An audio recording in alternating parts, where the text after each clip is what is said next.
Assalamualaikum warahmatullahi wabarakatuh. Sebelum kita memulai pembahasan, kita perkenalan dulu ya. Kami dari kelompok 4 Strategi Pembelajaran IPS. Dari kelompok 4 ada Siti Iza Mufida, Mauludiah Nurul Iza, dan juga ada Irana Yohana Santi, Tasya Arifah, dan juga ada Ra'al Hilzak dan Muhammad Fadlil Adim. Selamat mendengarkan dan selamat menyimak dan memahami materi yang akan dijelaskan. Assalamualaikum warahmatullahi wabarakatuh. Kembali lagi dengan saya pada mata pelajaran Ilmu Pengetahuan Sosial. Hari ini kita akan mempelajari tentang mobilitas sosial. Salah satu materi yang ada pada kelas 8 kali ini. Apa sih mobilitas sosial itu? Apakah salah satu keluargamu ada yang pindah pekerjaan ke wilayah lain? Atau mungkin salah satu saudaramu ada yang menjadi pengusaha yang sebelumnya dia adalah seorang pelajar. Nah, pertanyaan itu merupakan pertanyaan yang berkaitan dengan mobilitas sosial. Mobilitas sosial sendiri merupakan suatu perpindahan status sosial seseorang ke status sosial yang lain di dalam masyarakat. Nah, hasilnya ini bisa lebih tinggi ataupun menjadi lebih rendah dari status sosial sebelumnya. Mengapa demikian? Karena di dalam mobilitas sosial sendiri itu dibagi menjadi dua bentuk maksudnya. Dua bentuk mobilitas sosial ini adalah mobilitas sosial vertikal, kemudian ada mobilitas sosial horizontal. Selanjutnya kita akan mengenal tentang bentuk-bentuk mobilitas sosial. Seperti yang saya katakan sebelumnya, bentuk mobilitas sosial ini dibagi menjadi dua. Yang pertama tadi ada mobilitas sosial vertikal, kemudian yang kedua ada mobilitas sosial horizontal. Kita pelajari yang pertama dulu, yaitu mobilitas sosial vertikal. Jadi mobilitas sosial vertikal ini merupakan perpindahan status sosial seseorang ke status sosial lain yang sebelumnya tidak sederajat. Nah, seperti yang kita tahu, garis vertikal itu kan seperti ini ya, berdiri. Jadi status seseorang ini bisa naik atau bahkan bisa turun. Mobilitas sosial vertikal ini dibagi menjadi dua. Yang pertama ada mobilitas sosial naik atau social climbing. Kemudian yang kedua ada mobilitas sosial turun atau social sinking. Ciri-ciri dari mobilitas sosial yang naik atau social climbing ini adalah perpindahan status yang rendah berubah menjadi memiliki status yang lebih tinggi. Kemudian adanya perubahan derajat di dalam masyarakat. Contoh sederhana dari mobilitas sosial naik ini adalah misalkan ada karyawan. Nah, di dalam pekerjaan ini dia baik, hasil kerjanya selalu baik. Nah, dia diangkat menjadi seorang manajer seperti itu. Kemudian yang kedua ada mobilitas sosial turun atau social sinking. Ciri-cirinya itu terjadi penurunan status yang dimiliki seseorang di dalam masyarakat. Kemudian yang kedua akan terjadi disintegrasi dalam suatu masyarakat. Contoh sederhananya seperti misalkan ada kepala sekolah. Nah, dia ini di dalam pekerjaannya melakukan kesalahan, jadi dia diturunkan dari jabatannya seperti itu.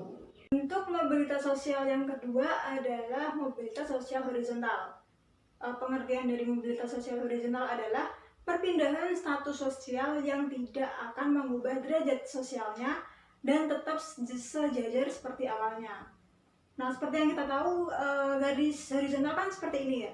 Nah, jadi mau dia ke kiri ataupun ke kanan, derajat dia ini tetap sama. Contoh sederhananya adalah misalkan ada seorang dokter di rumah sakit A. Nah, dia ini pindah tugas ke rumah sakit B.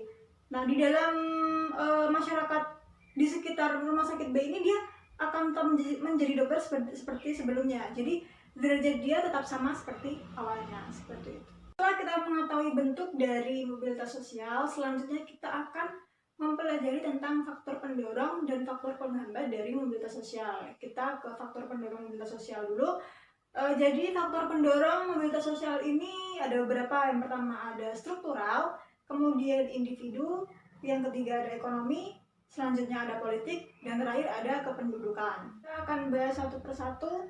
Yang pertama ada struktural. Nah, ini terkait dengan kesempatan untuk bisa menempati suatu kedudukan dan kemudahan untuk bisa meraihnya.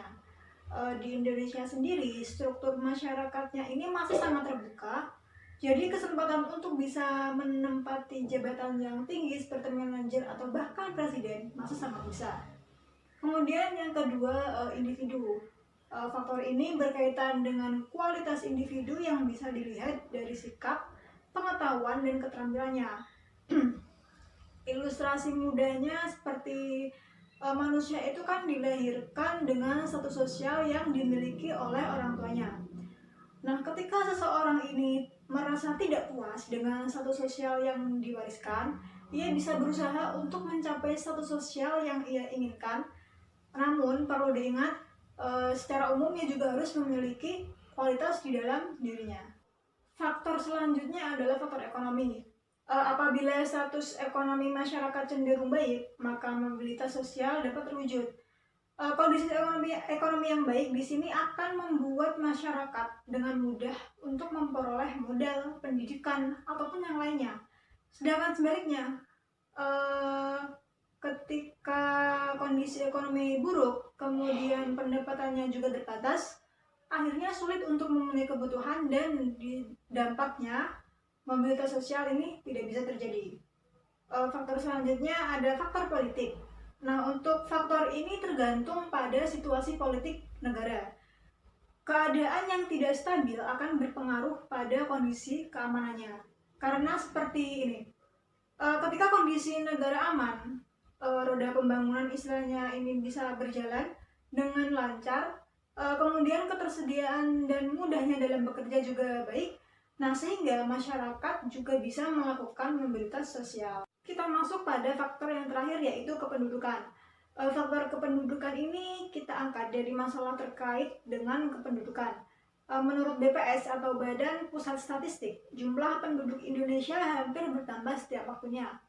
Nah, pertambahan penduduk ini bisa mempersempit lahan yang digunakan untuk pemukiman. Nah, masalah kependudukan yang akhirnya mendorong masyarakat dan pemerintah untuk mengarahkan bagi mereka bermigrasi sehingga mobilitas sosial ini bisa terjadi. Kemudian faktor selanjutnya adalah faktor penghambat mobilitas sosial.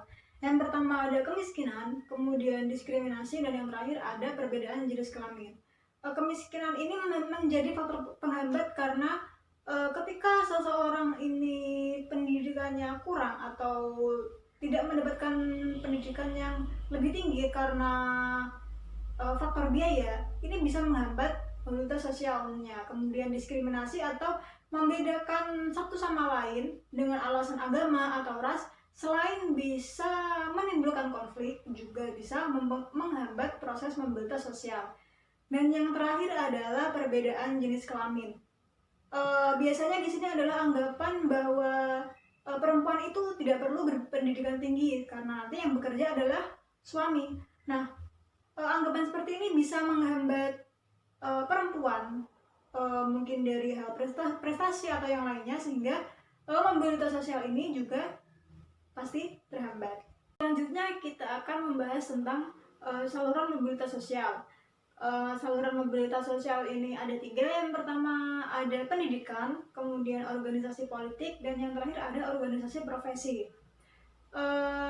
Saluran mobilitas sosial yang pertama ada pendidikan. Pendidikan ini merupakan saluran mobilitas sosial yang sering digunakan karena melalui pendidikan seseorang bisa mengubah status sosialnya. Selanjutnya ada organisasi politik. Ini seperti orang meniti karir di organisasi politik mulai tingkat rendah sampai dengan yang tinggi. Pada dasarnya, anggota partai politik yang berdedikasi tinggi kemungkinan besar juga akan mendapatkan status yang lebih tinggi juga. Kemudian yang terakhir ada organisasi profesi. Bagaimana bisa organisasi profesi ini menjadi sarana saluran mobilitas?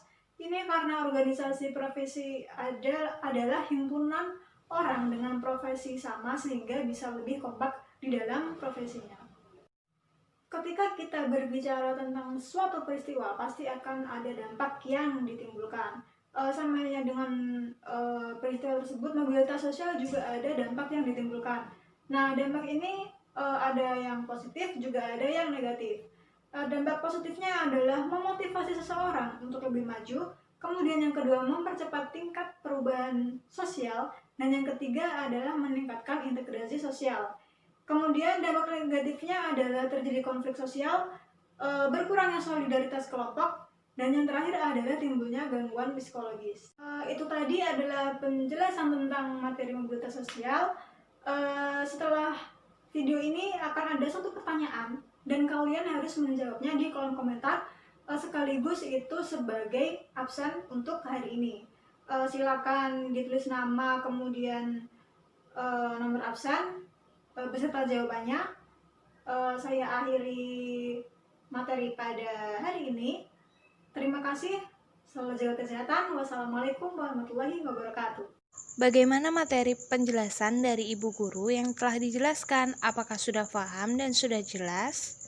Nah, berikutnya ada soal buat kalian, yaitu mobilitas sosial pada masyarakat cenderung dinamis. Mengapa demikian?